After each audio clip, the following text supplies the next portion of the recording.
As they disembarked upon Sarpi's back, they were soon soaked in a vehement downpour that turned the Serpent's Trail into a veritable marsh. Wet, muddy, and miserable, Jemcay rummaged through scraps of her memories for consolation. She envisioned Helwyn hearth fires that consumed no fuel, incandescent spheres warming body and soul, timbres that could shelter vulnerable flesh from the fiercest storms. Meanwhile, Sarpi negotiated mud pits that pulled at his underside and torpid streams that latticed the swelling swamp. His brilliant hues vanished beneath a dark brown coating. But this at least feels like a natural storm, rainfall that nature intended, Wakeen said. I sense no force of amok within it. Jemcay's grunt might have been intended to mean, "That's a small consolation." But she took his meaning and was consoled. Amok was a term the surviving Shani used to describe the rupture's lingering effects, its perversion of natural patterns. Soon they came upon a river where the water ran fresh. They decided to dismount and drink their fill. Wakeen, almost despite himself, took a moment to soak up the sight of his companion. This was his first opportunity in the albeit gloomy light of day. Jemcay was deeply attractive. His indoctrination did nothing to obscure his perceptions, and they were scant defense against the feelings that her beauty stirred up in him. Her hair, the color of ripe raspberries, was long, vibrant, and straight, and her skin appeared almost lambent, as if it had absorbed a portion of the sun and never given it back. The previous night, he'd callously thought of her as a paleface. Now, her skin's color reminded him more of yellow corn. Her high cheekbones, piercing green eyes, and bold nose bespoke stern purpose and indomitable will, but her full lips softened this effect. They seemed to savor life's simpler, kinder pleasures. She was bold and delicate in pleasing proportion. He decided he would stop fighting this perception of her. She even smelled good, an aroma reminiscent of honeysuckle. Feeling his regard, Jemcay straightened, but she seemed to misinterpret its cause. "Was I cupping the water properly, O chief? I fear to make mistakes in your august presence."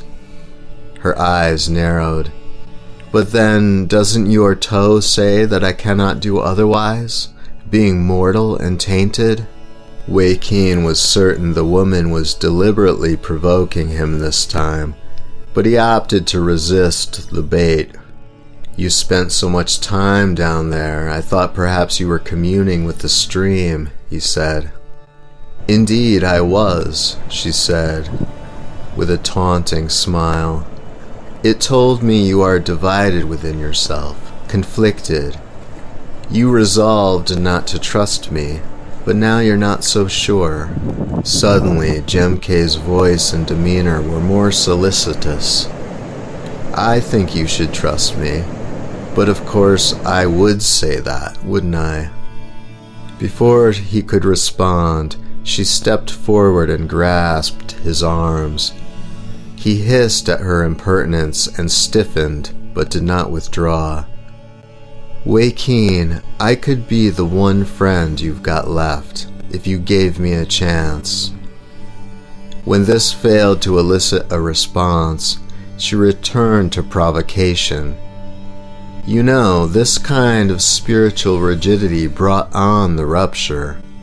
It may never have happened if we had all esteemed pleasure a little higher. How long do you think you can sustain that rigidity with me? How about after sharing a bottle of wine, When Wakeen merely seethed and kept his peace, she tried a surprising tactic. "Do you dance?" Every child of the priesthood learned the sacred dances. I was made to memorize the steps and songs for rain and war, to celebrate birth and honor the dead. "I don't doubt it," Jemcay said, "and I'm sure your movements were impeccable." Damn that sarcastic undertow. "But do you enjoy it?" Caught off guard, Wakeen answered with the ancient, deeply ingrained litany. "I enjoy it as much as toe permits." "Do you think you'd enjoy seeing me dance?" Fortunately, Wakeen was spared this time by a happy discovery. A nearby patch of acai trees that his wandering eyes descried. The purple berries were plump and ripe, and the two Shani gorged themselves before climbing onto Sarpi again. The rain relented, and they found it easier to focus in the ensuing quiet. They attuned themselves to a new face of the land, to the auras of its features and the resonances of its spaces. In the steamy midsummer dawn, they emerged from the depths of the Cowley rainforest into towering elephant grass nearly twice their height. They had to bury their heads against their savior's scales to avoid being lacerated, and Sarpi sped faster as the ground beneath his belly began sloping downwards. Slowly, as they descended, the elephant grass tapered and diminished, finally giving way to a broad, gravelly wash that appeared like a desiccated riverbed to the traveler's grieving eyes. Treetops and jagged rocks punctured the soft topaz, and the darker bands hued like seaweed and kelp. This ravaged body plunged precipitously towards a destination shrouded in fog. Feeling its pull, Sarpi began to sidewind to keep his head above the sand. This was once an arm of Sequestra Forest, Wakeen surmised, filling the gap between the mountains we call Canhuera. This is what's left of it, buried under muck tossed up from the sea bottom, which then dried from the fires that blackened those hills. As he said this, Jemcay realized that the slope, which had seemed so smooth from a distance, descended in rapid rivulets that reminded her of low tide bands. Glancing to her right, she sensed the stark drop-off beyond a rock wall in that direction and feared they raced towards a precipice. But soon, the dry silt slope spewed them out of a gap 50 paces wide between two cliff faces several 100 feet tall, whose texture and color reminded her of burnt logs. Now the muted salt tang of an estuary filled their nostrils, and to Wakeen's inner senses, Sarpi seemed to grin in anticipation of water and easy hunting. Jemcay cried out as the snake skidded across a flatter band of pebbles and scree to plunge into a belly of brown water that roiled and bubbled. But the splashing water was no cooler than the air, which felt like an amphibious exhalation. The water's surface seemed scarcely deep enough for Sarpi to submerge himself had he chosen to. Patches of young mangroves thrived along the banks. Amid a maze of dead cedars and floating chaparral, the terrain offered no consistency to comfort their travel-weary minds. One thrust of Sarpi's would launch them onto a patch of tule grass the length of a canoe. The next would pitch them back into tepid mire. A roughly pyramidal structure gradually seemed to coalesce out of the eldritch mist. Even at a distance, they could see it was man-made and crude, a house-sized version of a child's clay mound. The ziggurat seemed made almost in mockery of the pyramids of old Pharsalane and Sequana. It had been piled onto this region's largest stretch of drained, sturdy ground, a canoe-shaped island a half-mile long, around which a river, sluggish and gray, divided itself. Weak, forlorn wails issued at odd intervals from its summit. An old woman and a boy child, Wakeen muttered. Most of his attention focused on groping towards the sound and trying to puzzle out its meaning. Perhaps they climbed those steps to escape predators. But what were they doing out in a place like this alone? Jemcay asked. Indeed, Wakeen said. I can think of only 3 possibilities. Any humans who find themselves here are either lost or seeking to die, or disappear. Then Wakeen, who was attuned to Sarpi as to a primordial undercurrent of consciousness upon which his own rode, was alerted to a sudden shift. "Roll off," he shouted, and when Jemcay failed to respond, he clutched her hips and pulled even as he dismounted. She cried out as the snake suddenly bolted from between her legs, nearly tripping her. Wakeen, bearing the brunt of her unbalanced weight, stumbled back a few feet into the muck. The two sought each other momentarily, Jemcay turning and groping for him as if he were a retreating shadow. Then, distracted by splashing, she turned to see Sarpi's tail disappearing into the mist. After assuring himself that she was okay, Wakeen released his grip. He spotted something. Maybe a beaver or otter, he said. And then a high-pitched mammalian squeal rose as if in response.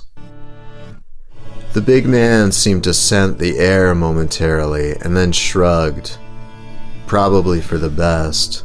I mean to find out who's up there on that ziggurat, and they'd likely be terrified if they saw Sarpi. Can you swim?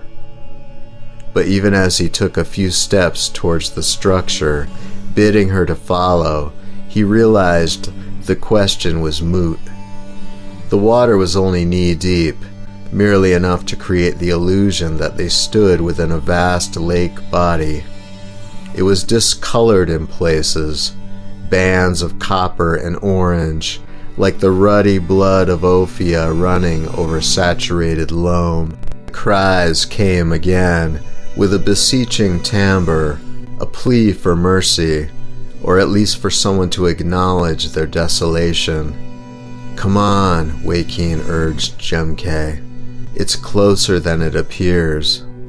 That mound's not very tall." They tramped through the mire, quickening their pace as they realized the waters were not deepening. At times they even broke onto spongy grass, and these patches grew more frequent as they drew closer to the mound.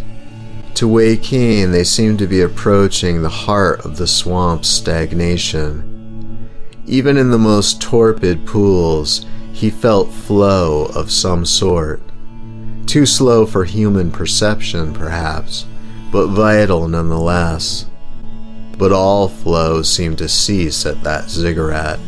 There, the quagmire became a vortex into a realm of unlife.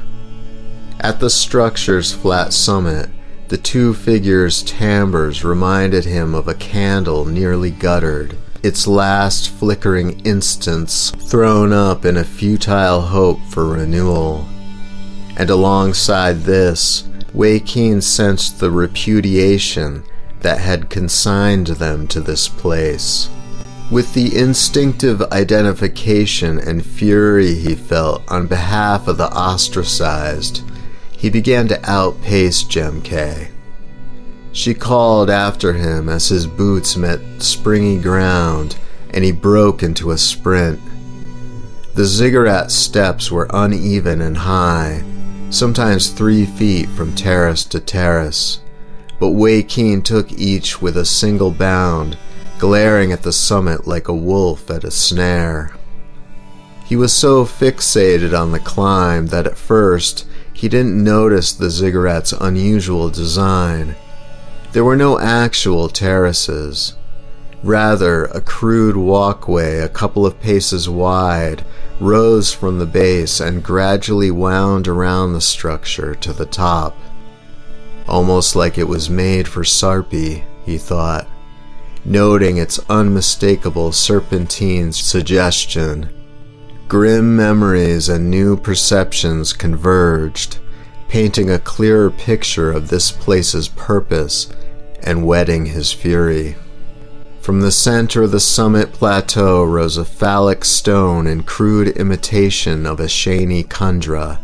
Wakeen thought at once of the obelisk within his father's chambers, which dominated the space like a phallic emblem. The 2 humans chained to this stone possessed barely enough life and hope to acknowledge his arrival, with more than a faint stir and flicker. He could have portended salvation, judgment, or doom. It made little difference. They sat with their backs against the black stone, legs spread flat and arms bound overhead in thick metal clasps.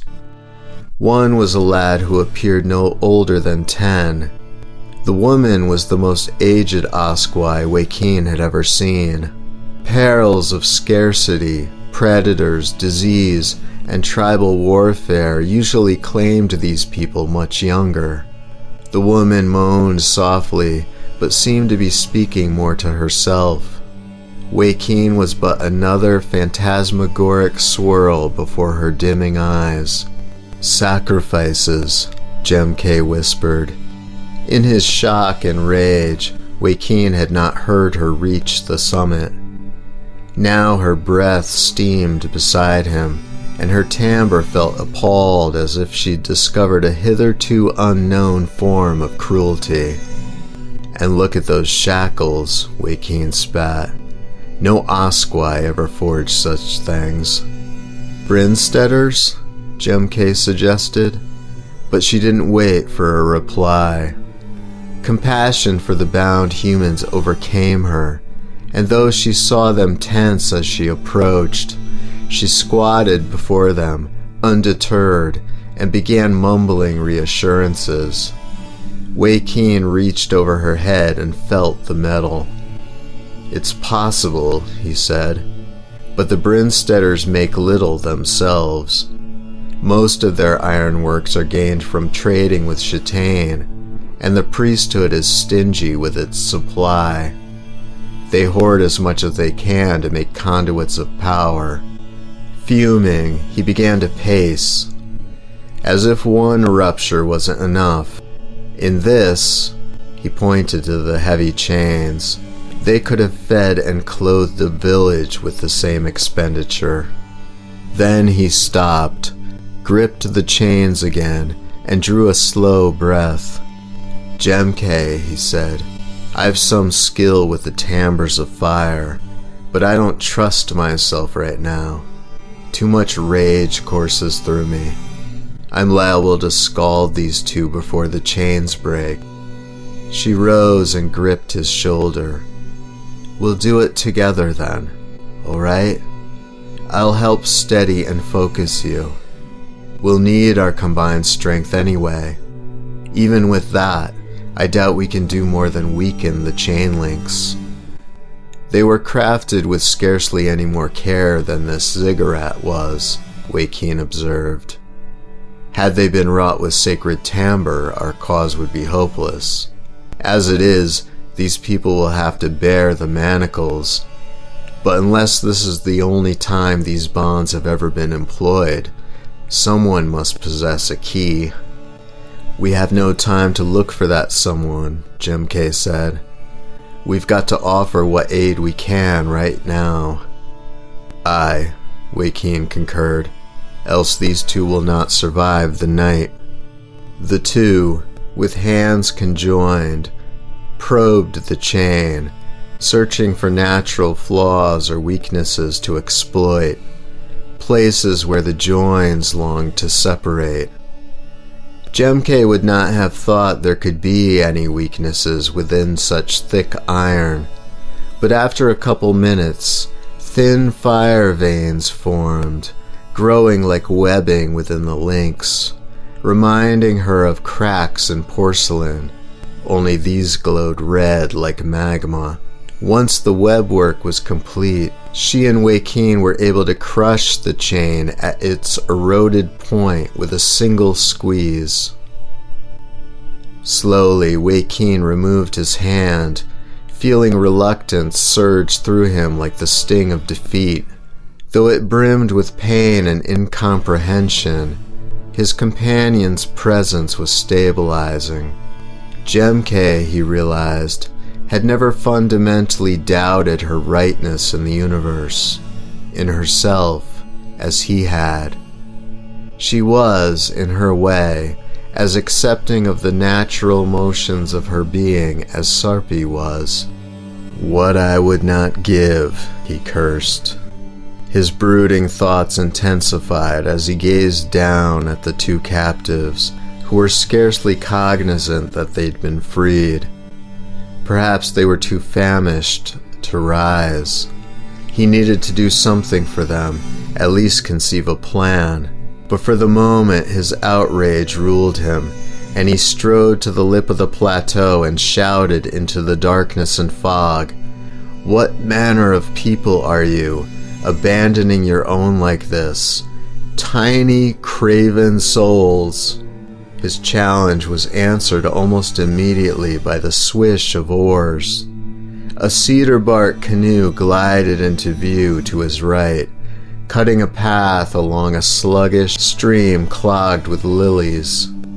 6 lean, coppery-skinned men, bearded, with square-cropped black hair, ornamented with bone necklaces and piercings, alternated at the oars.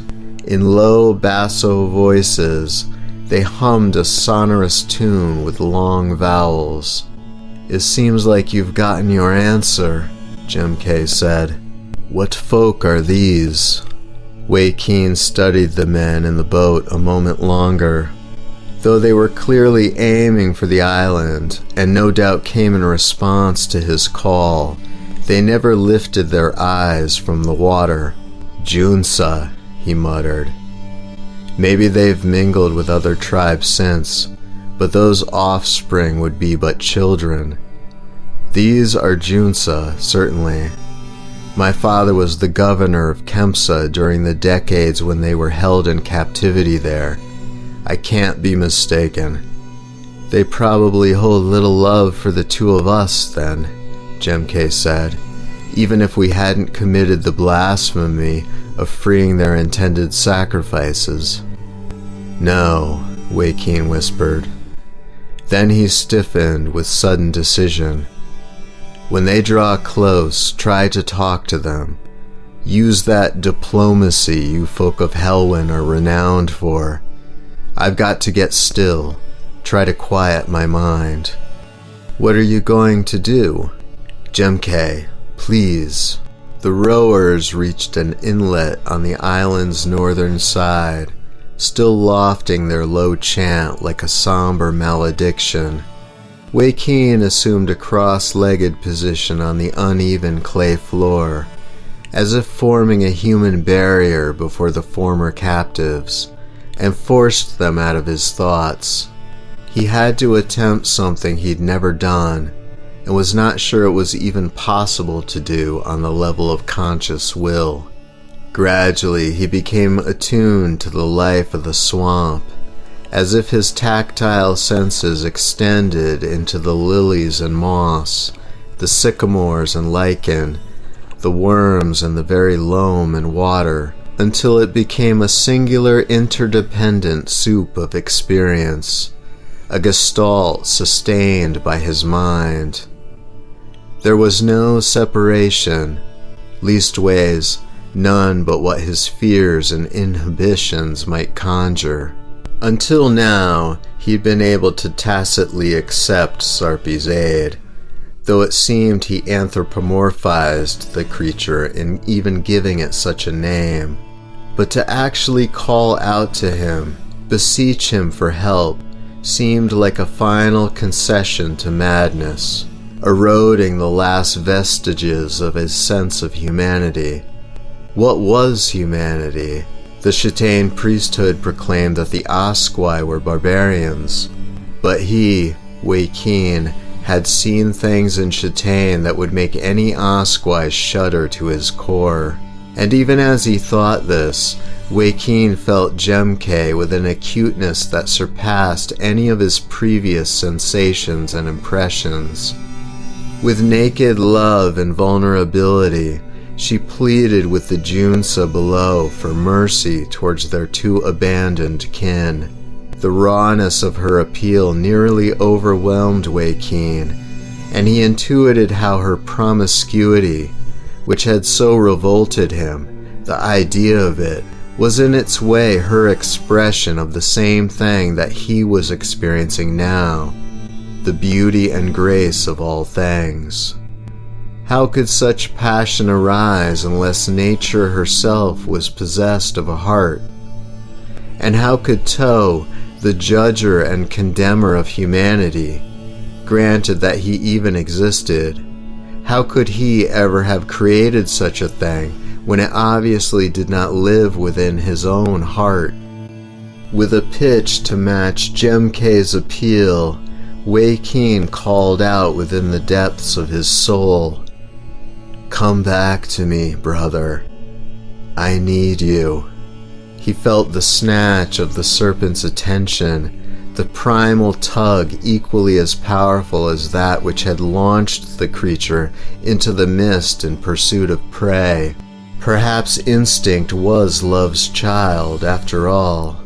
Through the lens of that love, Wakeen felt the rippling of water, the mild abrasion of swamp mud and tough grass as it scratched and massaged a belly that was formed for such terrain, that was, in a sense, a moving extension of it. He was scarcely aware of the panicked and awestruck cries wafting up from the sodden, unstable base of the ziggurat, of the gibbering of the two captives as they felt that the maw of their god's judgment had come to devour them, or of Jemcay's urgent reassurances. For the moment, all Wakeen felt was the overwhelming joy of reunion. Then, the appalling weight of his privations finally overcame him, and he drifted into comforting blackness.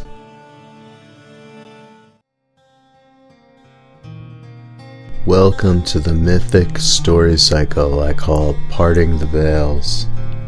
I'm Seth Mullins, your narrator and author for this video and all the others on this channel. If you enjoy the world I'm creating here, liking, commenting, subscribing, and sharing really helps me out and inspires me to keep going with this. Thank you.